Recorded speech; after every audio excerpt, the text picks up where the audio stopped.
Oh, hello there. Yes, well, good grief. It was yesterday, wasn't it? I mean, Saturday. Yeah, it was, wasn't it? Solstice, yeah. If it's this warm this early, it's going to be sticky later, I'm guessing. But that's just me knowing nothing about meteorology. Anyway, talking about people who know nothing, the exciting news yesterday was that Jordan Peterson is going to be rocking up to the Tommy Robinson September Let's All Not Be Racists, but We're Proud Patriots thing. Which led me to think about whether or not the Jordan Peterson that you see on stage will be the same Jordan Peterson I see on stage. What do we mean, in essence, by Jordan Peterson? Yes, is it a concept? Yes. if ever there was somebody who intellectually, and I'm using the phrase roughly there in a very broad sweep, is a busted flush, then it must be Jordan Peterson. I don't know. Is he gonna turn up and start crying again? Is his daughter gonna have to lead him off for another long lie down, and preferably keep him away from ordering those bloody awful suits that he wears? I don't really know. Yeah, I did have the misfortune, because lots of pupils I was working with in 2016 suggested I read his book, and I did, and yes, well, I'm not a lobster.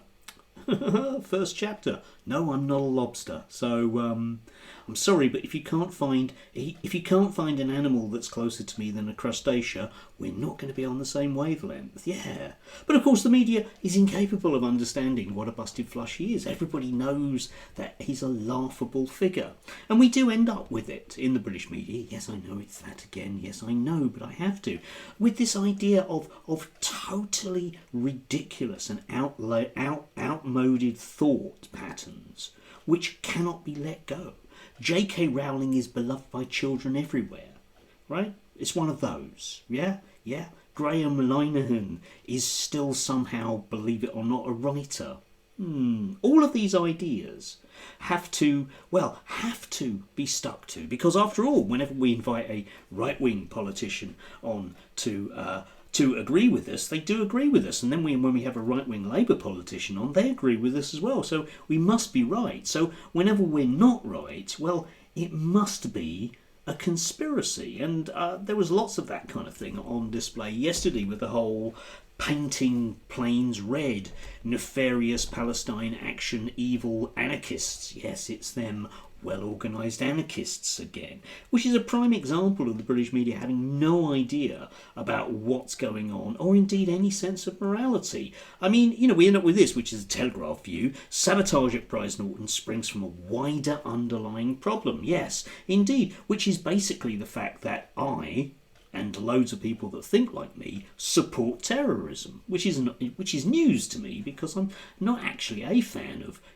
people having bits of their bodies blown apart, which is one of the reasons why I'm perhaps quite sympathetic to Palestine Action. It might well be a thing when we get to a trial again, because if people are acquitted, on that moral thing, then the right wing will jump up and down about it. But what the Daily Telegraph has to go into is suddenly drifting into wider malaise of the West ideas, which is perhaps the only intellectual thought process that they can come up with. They don't understand that groups of people might well be concerned about something. Number one, they don't understand that certain children being blown apart might be a war crime. Number two, or just generally immoral. And then they can't really understand why somebody would want to do something about it, other than, writing a stern letter to the Times. Well, maybe that doesn't work. And also, of course, there's the whole thing about free speech, in the sense that, people actually doing actual free speech things is really an anathema to them. So they don't know where to go. So they have to rely on their mates doing various things. I mean, if you think about the actual evilness that was perpetrated by the evil anarchists at Palestine Action, they basically got over a 6-foot-high wall and cycled, yes, I know, laughable, and just sprayed some paint on some planes, which have been used in and around, supporting Israel. So, well, let's have a discussion about some of those things. But no, they're just evil people that must be evil, because if we don't accept that they're evil, then we might have to try and understand exactly why they're doing what they're doing. And we can't, because we all come from the same thing, the same place. It's that uni-party idea, you know, which of course reform is going to liberate us from. So of course we have, you know, the good old Jake Simons here. The pro-West movements, the pro-Palestine movement's hatred of Britain has reached a terrifying level, isn't it? Terrifying, yeah. That with a government that is basically supporting and might well decide to simply involve us legally in a war against Iran, a country which we have no beef with whatsoever, once again meddling in the Middle East, that people might actually want to do something about it. And they're just evil, yeah. Israel has retained these values that we in the West have lost.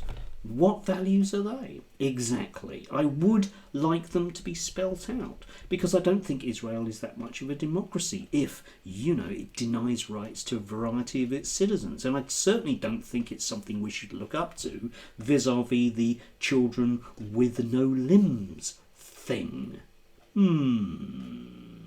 I don't know. I mean, these people just don't understand. You know, they do honestly think that there is an address somewhere in SW1 that's got Palestine Action on it, okay, and that you can go there and arrest everybody and see the membership list and then go and arrest those people. But unfortunately, oddly, the world doesn't always work that way. And sometimes, you know, those evil terrorist cells are simply, you know, people that are operating out there, you know, making videos on YouTube or just rocking up to meetings as they see fit. And you can decide, if you want to, that the only thing you can do in those circumstances, because of those people, dear God, what might they do next, eh? Yeah, climb over a 8-foot fence? Yeah, if these people are going to do more things, then obviously we just need more laws, because they understand that laws must be obeyed. Whereas the rest of us, who are actually adults, you know, understand that laws often are problematic. And anyway, if we are going to obey laws, there's those kind of international and indeed war crime ones. Let's talk about that. No, we can't. We can't. We cannot talk about these things. And we certainly can't understand why somebody would want to. So they're just bad, evil, wokist, anarchists, whatever you want to call them, ists, that need to be banged up. Unfortunately, I won't stop. Anyway, do have a lovely, well, cooler day, hopefully, if you can do. Yeah, it's not me. It's not me. It's not me. Yeah, I know. 30 isn't that hot. Oh, you should have been here in 1976. I was. It was too hot. All right? It's sticky. It's sticky. That's the issue. It's humidity. Okay? It's not degrees C.